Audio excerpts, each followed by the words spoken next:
Now this is how you break on a slant route. Will Johnson read it perfectly. He's one-on-one coverage.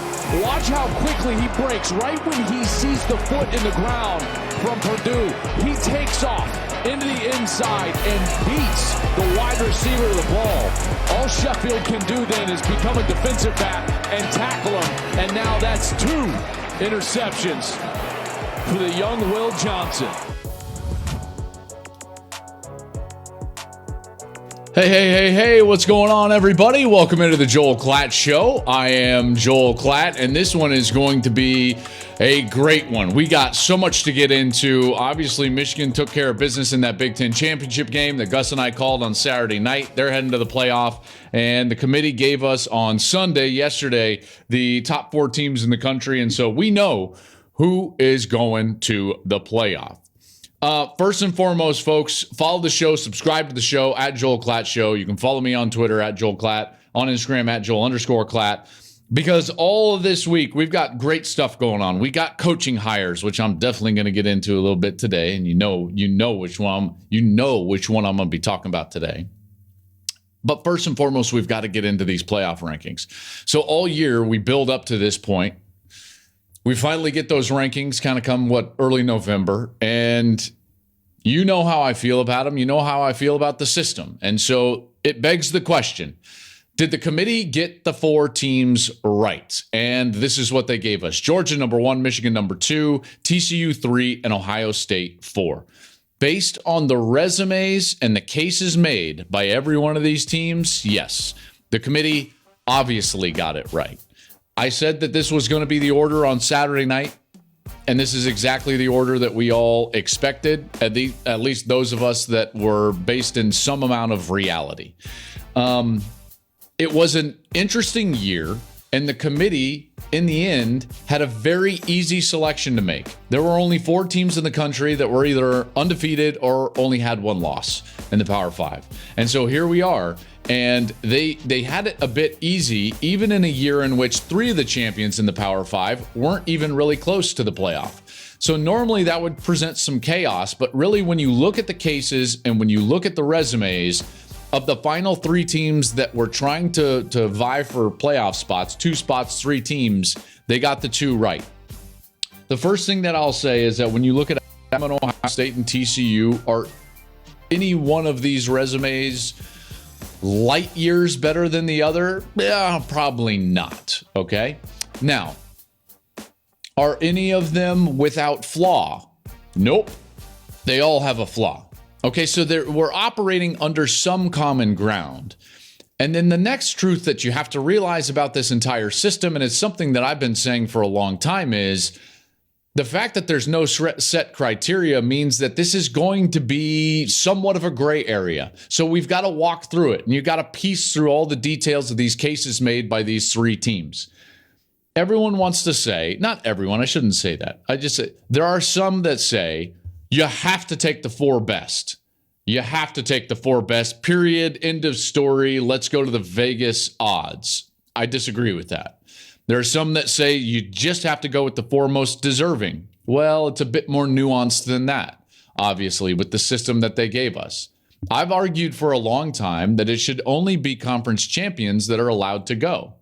Now, I still somewhat feel that way, but this year is a unique year because we had 3 Power 5 champions that, again, were so far off as it relates to where we were discussing that line of where we would cut it off for playoff participants and those just outside of the bubble. Utah, Clemson, and Kansas State were not remotely close, to be quite honest with you, to the teams TCU, Ohio State, and Bama from a resume perspective. So even though they had those championships, I just never felt like they were threatening whatsoever. So here's what you have.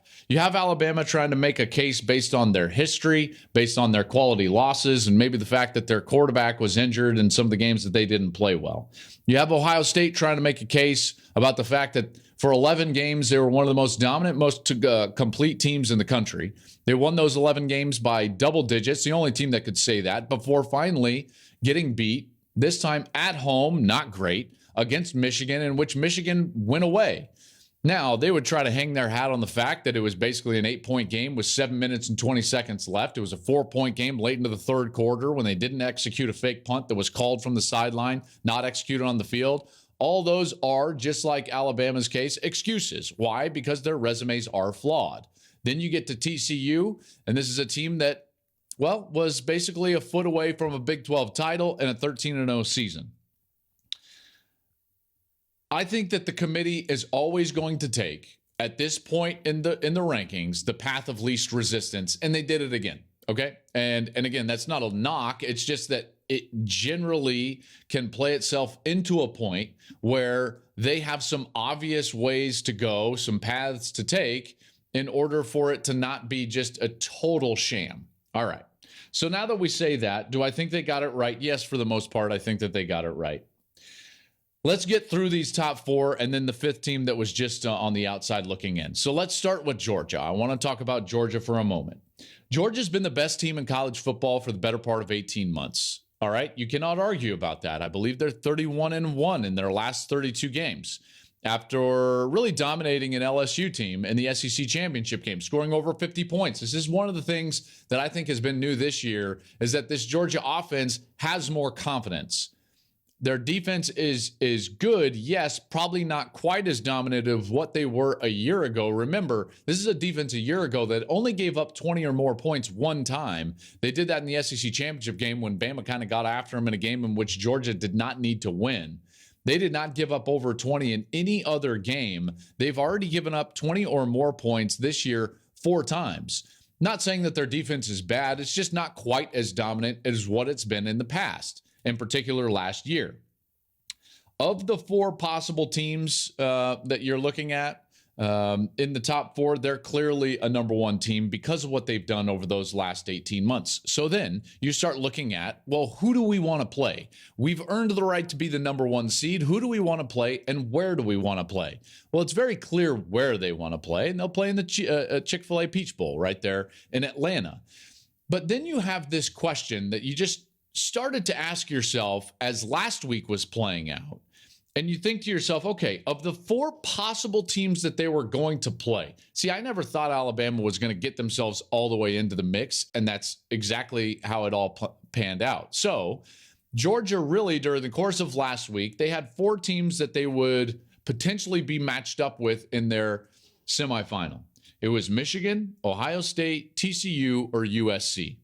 Okay, those were really the 4 possibilities.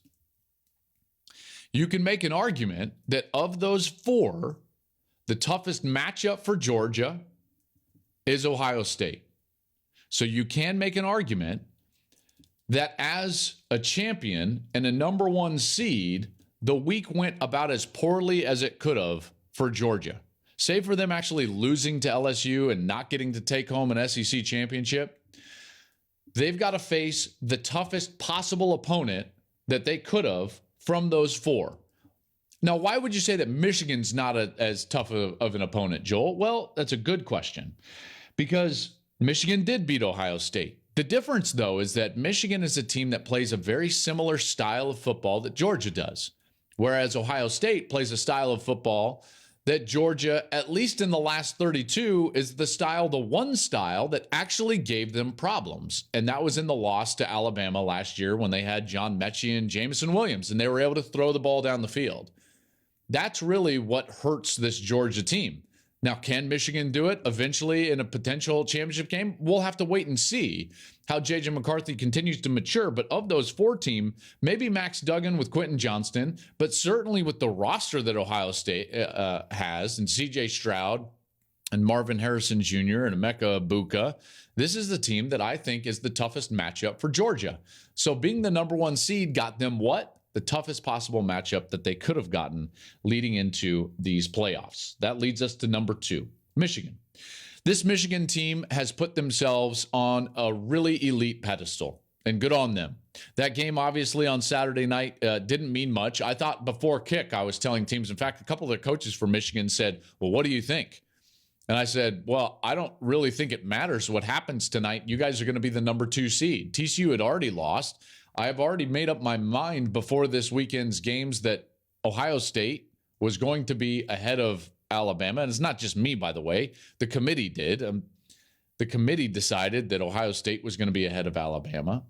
And once USC lost and then TCU lost, Ohio State wasn't necessarily ever going to pass TCU. So I thought that the seeding was done before Michigan ever kicked off. But they go out there and they win the Big Ten title, and they get to a point that they've never gotten to before in their history, which is 13-0. They were obviously excited about it.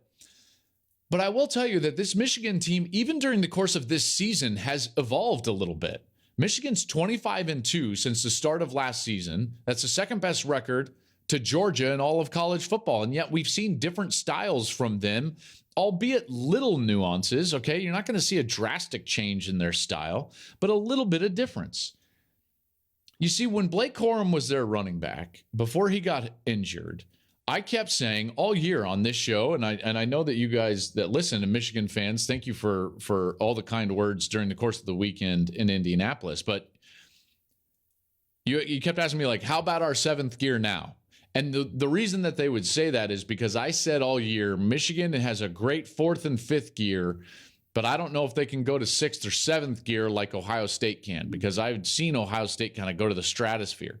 Now, when Blake Corum went down, I was very nervous for Michigan because their whole MO was about that steady run game, and he was going to give you 4 or 5 on every single carry. In fact, against Nebraska, he had a long of 12 and went well over 100 yards and averaged 5 yards per carry in that game. Okay, so like he was just a 4, 5, 6 yard machine. Now, it's not quite that way anymore. Now, are they more explosive? Yes. And that was proven out against Ohio State last week, and then even against Purdue in the Big Ten championship game. But what is a little bit different is that with Donovan Edwards now as their featured back, what I would say is they have a bit more of the 1s and 2s and 3s, and then they also have the ability to hit the home run now.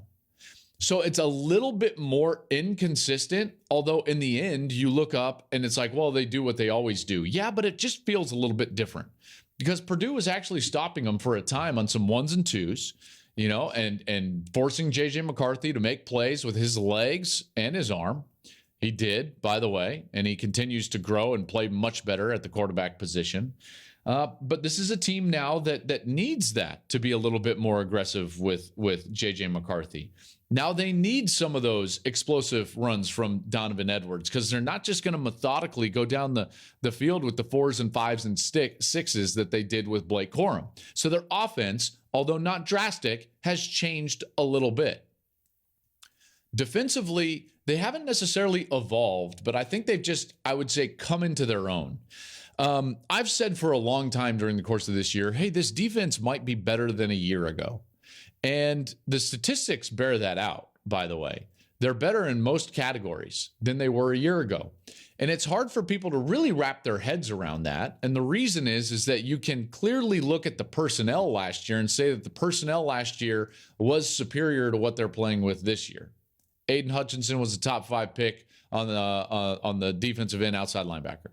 David Ojabo was going to be a first-round pick, probably in the top 15 before he tore his Achilles in that pro day incident. He was on the other side of Aiden Hutchinson. So, bam, you got those hard edges. You also have a first-round nickelback in Daxton Hill.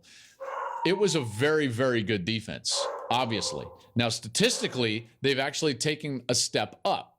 This is a defense that has gotten a little bit better, even with sack numbers without those great edge rushers, Aiden Hutchinson and David Ojabo. It's quite amazing. Because they're doing it really with a number of different pass rushers, a rotation of pass rushers.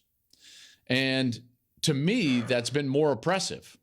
Now what they have is a group of players that might not have the star potential, but is playing really well as a group together. Now, we've seen them dominate at times and rush the quarterback, and their sack numbers are decent. But what they have now kind of evolved into here at the back half of the season, and really the last 2 weeks more specifically, is a defense that plays kind of a bend-don't-break style of defense, right? You can gain some yards in the middle of the field against Michigan, but they're outstanding in the red zone. Outstanding. In their last 10 possessions that have gone into the red zone as a defense, they've only allowed 2 touchdowns. In fact, on the year, they're the number 3 defense in all of college football in terms of touchdown percentage in the red zone. They do a great job once the field is condensed. Okay, so they might not have the edge rushers that they did a year ago to create some stops all the way during the course of the drive. Purdue had a few different drives that were 10 plays or more. But once the field is condensed and you can't exploit those zone coverages, and then the quarterback has to hold the ball just an extra beat, just a smidge of an extra beat, now the pass rush can get there. And what you saw, in particular against Purdue, and then at times against Ohio State in the week previous, was the fact that the pass rush would show up and then they would get off the field and force a field goal. All right, well, I mean, listen, that's nothing to scoff at. In a large sense, that's the way the Patriots were winning Super Bowls in Tom Brady's last few years there. Bend don't break style of defense, not necessarily a star defensively, but certainly a group that knows how to get out there and get stops in the red zone. There is a star emerging, though, and that's the guy that you just saw in that highlight at the top of the show. Will Johnson is emerging as an absolute stud on this team for Michigan at the corner position.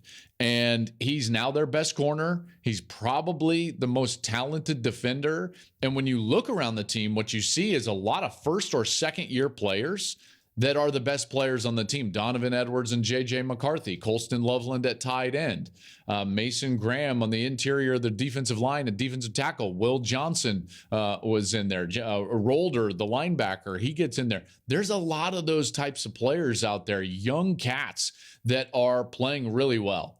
So this is a team that's only going to get better next year. And now here they are as the number 2 seed, looking to potentially, beat TCU and get to a national championship game. Speaking of TCU, let's take a look at those Horned Frogs. When I look at them, it's not so much about the way I'm evaluating them as much as I was really disappointed, for them, for a guy like Max Duggan, that they weren't able to get that extra yard, punch it in, and potentially win that Big 12 title. It's not that I was rooting for them over Kansas State, because I wasn't. And I love Chris Klieman, and he's done a marvelous job with Will Howard and the Cats and Deuce Vaughn. I love those guys, right? It's because that ending sequence for TCU in that game is going to eat at them forever. Forever. Max Duggan was sensational during the course of that game, with Caleb Williams losing on Friday night and getting banged up, by the way, in the process. There was this crack in the door to potentially creep in and win the Heisman Trophy for Max Duggan. And for a large part of that game, it was like, okay, it's probably not going to happen. But then he did what Max Duggan does, and he started willing his team to a victory. Willing them down the field. One of those touchdown drives, he willed them down the field so much on all those long yardage conversions, running the football himself, he could not breathe. Like, he was totally spent. The guy put it all on the line in that Big 12 championship game, which is what makes the ending sequence so disappointing. So disappointing. As an analyst and someone that doesn't have a dog in the fight, what you want is for someone to go down with their best. And at 3rd and goal inside the 1 yard line, I'm screaming at the television, sneak, quarterback sneak. J.J. Watt probably is yelling sneak. He tweeted out, by the way, quarterback sneak is the single most difficult play to stop for 1 yard or less, without a doubt, especially when you add pushers from behind, which is now legal, into the equation. We'll never understand taking the ball 5+ yards away from the line of scrimmage to try and gain 1 yard at any level. That's J.J. Watt. That's an NFL Defensive Player of the Year. That's a guy that has made a career out of trying to stop things like this. And again, he says it right there in the tweet, especially when you have pushers from behind that are now legal. Bush push is legal now. And it's 3rd down, and it's the 1 yard line. And Kansas State didn't even cover up the 3 interior offensive linemen. There was a little bubble there. That should have been a sneak all day long. And even if you're not going to sneak it, the ball has to be in Max Duggan's hands. If you're not going to sneak it, then it has to be some sort of read where Max can make the decision of whether he's going to hand it or he's going to give it, putting some edge player in conflict. Those are really the only two options, but they decide to go old traditional and reverse out and try to slam the running back into there, and they didn't get it on both of their last two snaps, third down or fourth down. Great hold for Kansas State. Good on you, and you deserve to win when you can do that. The disappointing part is that Garrett Riley, as good as he is as an offensive coordinator, and make no mistake about it, he's a brilliant young offensive coordinator, and he's going to have a heck of a career in this business. But this is one of those, as a young guy, he's going to learn from. And this was a development moment for a young play caller in probably one of the biggest situations that he's ever had to call plays in his life. And he's going to learn that it's like, I don't have to go to my play sheet. The hunch is correct. Just sneak the ball in.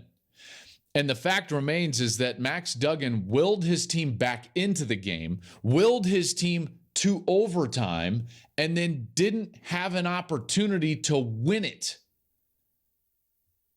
That's not going to set right with Frog fans. It's not going to set right with Garrett Riley. It's not going to set right with Max Duggan. And by the way, if Max Duggan propels himself in there, brings him all the way back, scores the touchdown, you never know. That could have been a Heisman moment touchdown for him, even on a quarterback sneak, because it would have been the moment that kid, after all the adversity that he's been through, would have willed his team to a championship and a for sure playoff berth. Now, they're still going to the playoff, but that was a missed opportunity for TCU. That leads us to the number 4 team in the country who was able to just sit at home and get themselves into the playoff. I don't love that. I've never loved that. I've never loved non-divisions going to the playoff. But the fact remains is that this year, with 3 of the conference champions being really not even close to acceptable into the playoff, this is going to be Ohio State's spot. And Ohio State now is going to be asking themselves a question. And I think this is more a question to the fan base, potentially, than it is the players or the coaches. But as soon as it was clear to me that they were going to be in the playoff, which was Friday night, USC loses, and I'm like, okay, Ohio State's going to be in. Now it's just a matter of where does the seeding fall? As it fell, Georgia stays at number 1. Now Ohio State goes to play Georgia. TCU is going to play Michigan in the Fiesta Bowl. So the question is this: is Ohio State playing with house money and free and clear? Or are they playing under immense pressure? I think it's an interesting question, and one you got to pose to yourself, because I can tell you the vitriol from the fan base after the loss to Michigan was striking, and in a lot of ways totally uncalled for. But that's what you get with a fan base like as big as and as passionate as Ohio State. Okay, they're going to care a great deal, and it begs the question: after a loss to Michigan, the way that it happened, are they playing with house money or under immense pressure? You see, I think it's actually both. Because from the outside looking in, if you were to just ask any college football fan, maybe outside of like a Bama fan or a Georgia fan, any of the playoff fans, just anybody on the periphery, okay? And you were to say like, oh, is Ohio State playing with house money? They'd be like, yeah, absolutely. Kind of, back into the playoff. Now you can go cut it loose. No one expects you. I mean, Georgia's the best team in the country over the last 18 months. So it's like, hey, go have at it. Go cut it loose, which is, by the way, when Ohio State is at their best, when they're freewheeling and when they attack, in particular on the offensive side. But the same can be said on the opposite for the fan base, because if you're in the fishbowl of the fan base, there is an immense amount of pressure that you are shoveling on to this team. It's kind of like that moment that it's like, well, okay, well, you better prove it to me now. And so it's both.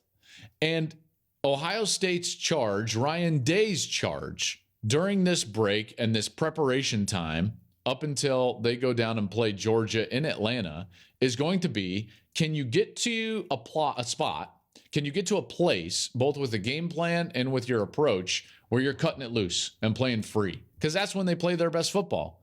And there, by the way, this has gone all the way back to 2018. I could have told you this all the way back then, and it has been the case ever since. So that's going to be their task, is how do they get themselves in that free mode where they're really being aggressive, they're playing with good tempo, think about the game plan, by the way, in Fields' second year against Clemson in the playoff. Man, they were attacking. And even early in the game, the first game against Clemson, the previous year in the playoff, they were attacking. When they go on their heels, then it's not good. Then it's like the COVID year national championship game against Alabama. Then it's like the last couple of years against Michigan, right? You don't want to get onto your heels. Ohio State is better when they are moving forward, when they're being aggressive, and when they're cutting it loose. And if they play like that, they're really dangerous. Now, I've already told you from a Georgia perspective, it's not the matchup that they would love to see out of the 4 possible matchups that they could have had going into the playoff. Okay, that leads us to the last team that I'm going to talk about, and that's Alabama. Before we get into Alabama, let's get a word from their head coach, who was making the rounds this weekend, even though they weren't playing. Here he is, Nick Saban. And what I would say to the committee or anyone else is, if we played any of these teams that are on the edge or getting in, would we be the underdog or would we be the favorite? And I think if you can answer that question, and the goal is to get the best teams in, then you would say they belong in there. Okay, I want to talk about the fact that we, Fox, on the Big Ten Championship, had Nick Saban on at halftime. And there was a lot of talk on social media. By the way, in both regards, because I made, and I'll admit it, somewhat of a snide comment before halftime when I learned that this was going to take place. And then Twitter just blew up once Saban was actually on with the guys at halftime. Let me just say this, and I'm going to state this for everybody so that everybody knows exactly my thoughts. Nick Saban did exactly what he should do. Exactly what he should do. He should be lobbying.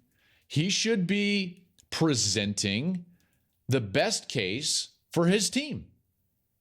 How else do you stand in front of your team in a team meeting and, have their respect unless you're fighting for them? And he did that. And so it's not his fault that we were willing to put him on the air. By the way, we would have put others on the air at Fox. Okay? But Nick Saban took that opportunity to go on and fight for his team. Good for him. And that's exactly what he should do. I want to play for guys like that have my best interest in mind as a player, that want to further our ability to achieve our goals as a team and as an individual. So this is exactly what he should do. Now, I can think that and also disagree with some of the stuff he was saying. Okay, those can be mutually exclusive, right?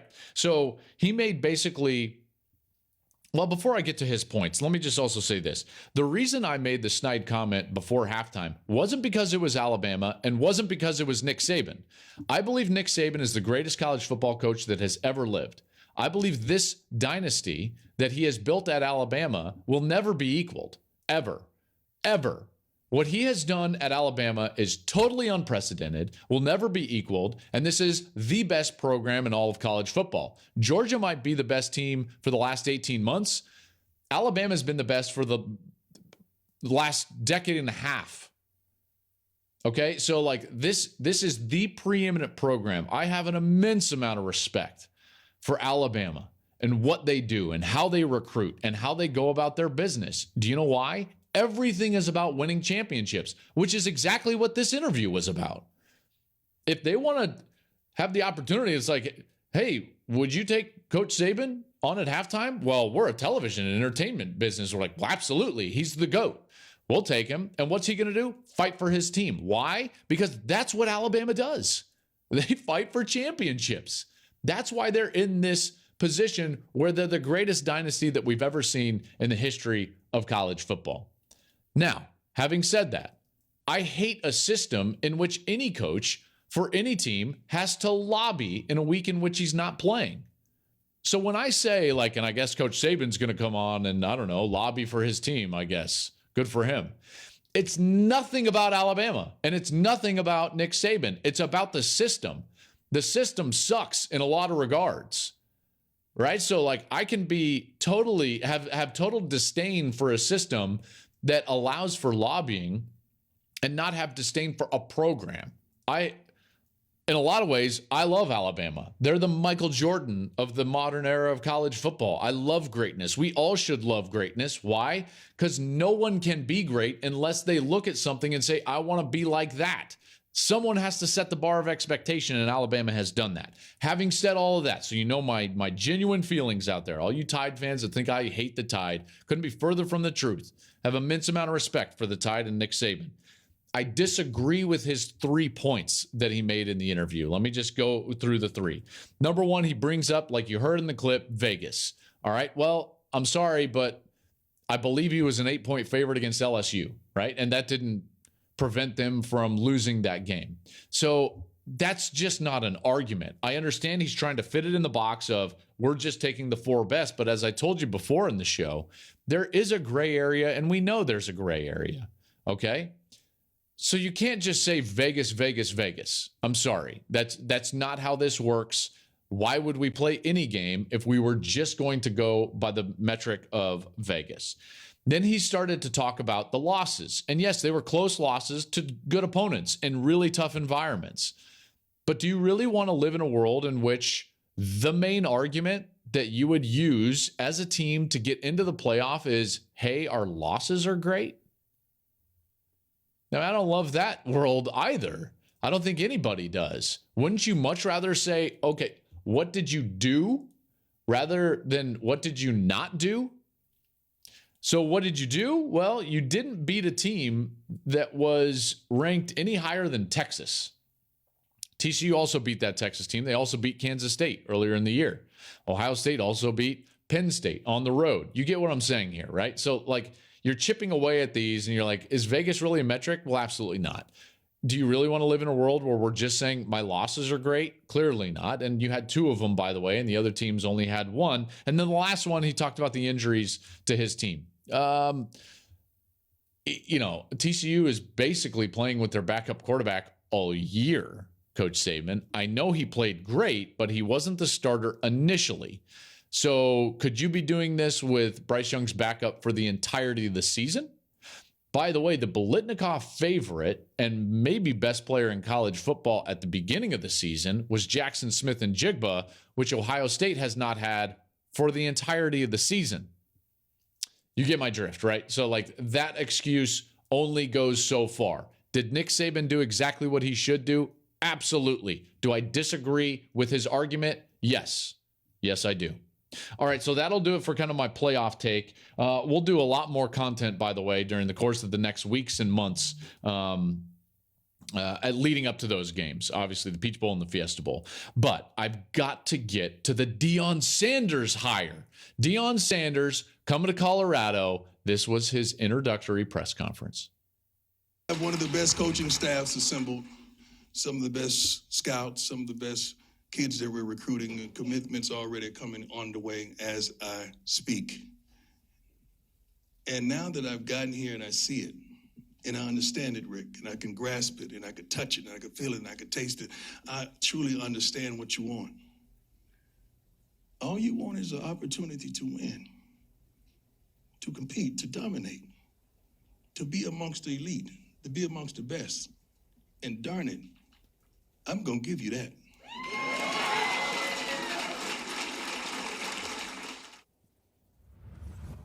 I mean, forgive me if I get chills right now. Obviously, at my alma mater, it has not been very good for a long time, better part of 2 decades.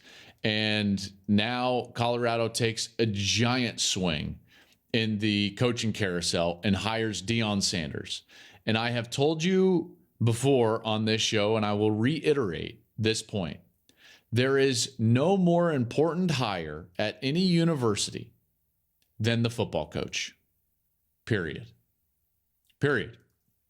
That football coach sets the tone for everything that happens at the university. A lot of people scoff at that, but there's a lot of data to back that up. I've gone through the data at Alabama and Clemson. You can go through the data at TCU and what happens at these places that put themselves on the map because they've got a great coach and a great football team. And what happens? The academics increase. The level of applicant increases. The number of applicants increase. The number of out-of-state applicants increase. It's hundreds and hundreds and hundreds and hundreds of millions of dollars a year when you get the right guy at your university. I haven't even gone into the program yet. I'm talking about the university. Now we get to the program and this specific hire. I could not be more excited as an alum and a guy that played at that school and loved that school. You got to keep in mind, the reason I love this sport, the reason that I do a podcast like this, that I've wanted to do, be in this industry for almost my entire life, is because of games at Folsom Field. My dad, who is one of my greatest heroes, was a high school football coach, and he would take me to the north stands at Folsom Field. And I will never forget the first time that he ever took me to a game. And it was 1986 or 7. It's tough to remember exactly the year. And Colorado played Oklahoma. And this was Barry Switzer's Oklahoma Sooners. And this was mid-'80s, and they were rolling. They were really good. And I saw that Buffalo run out. And I saw those gold helmets run out. And from that moment on in my life, there was nothing I wanted to do more than play at Colorado. I fell in love with the sport because of Saturday afternoons at Folsom Field. That's what's in my heart. Okay, so now that person talking, I could not be more excited for this hire. Colorado, the program that I loved, that I watched win national championships, that I watched have Heisman Trophy winners and Thorpe Award winners and Butkus Award winners. This storied program from my youth had fallen on some of the hardest times of any program in the country. You could make an argument that they had the worst Power 5 roster in America this year. I mean, it was not good at all. And now, in the course of one afternoon, the most relevant program in the country is Colorado because of one guy. You want to talk about the importance of a hire, the importance of a football coach? How about Colorado and Deion Sanders? When you hire a guy like this, you got to understand you're hiring a guy that is one of one. College football is about perception, it's about recruiting, and it's about your head coach. Can he put himself in a position to basically be a star so that when a letter arrives, when a text arrives, when a DM arrives on a player's phone or at the house or wherever it is, it's immediately like, ooh, yeah, that's right. Hey, Nick Saban texted me. Ryan Day texted me. Kirby Smart texted me. Deion Sanders texted me. That's why this is such a great hire. He's one of one. There's no other coach in America that is remotely like him. Not in charisma, not in playing resume. This guy is an absolute supernova. So yes, it's a home run hire. He's been a great coach at Jackson State. Someone was going to do it in the Power 5. Colorado just had the brass enough to do it first. And good for them. This is a guy that has an immense amount of confidence. He has done it before at Jackson State. And there have been some criticisms from those that just want to be naysayers, because there's always naysayers about, well, is this really a great fit? A guy that grows up in Florida and plays multiple sports and does all of this. It's like, is he really a good fit at a place that doesn't have a good local recruiting base? You know why I'm laughing? Do you know why I'm laughing? Deion Sanders is the only coach in America that is totally independent of fit and totally independent of local recruiting base. Deion is the fit. He's the sun. Everything revolves around him. He doesn't come in and fit into Boulder. Boulder will fit into Prime. That's what he is. That's what he is. He's the sun. Everything orbits around him. So it doesn't matter where he goes. It's going to be the same operation and the same person. He's not going into fit there. They're fitting into what he wants to do. And you can't say that about many coaches in America. Maybe only one other one. Maybe Nick Saban is like that a little bit, right? Like even the culture and the history of Alabama, they kind of just said like, hey, like whatever you want to do. And he was that type of coach and that type of personality. Well, that's Deion. So it doesn't matter about the fit and local recruiting base. Deion is the local recruiting base. The entire nation is the recruiting base for Deion Sanders. Whatever number is in his phone is the recruiting base for Deion Sanders. He's the magnet that everything else sucks over to. So it doesn't matter if there are going to be five-star players that are playing in Denver, Colorado. It doesn't matter. Why? Because when he texts them and they're in Texas or Southern California or even the Deep South, guess what? They're going to take the visit. Why? Because it's prime. That's why this is such a brilliant hire.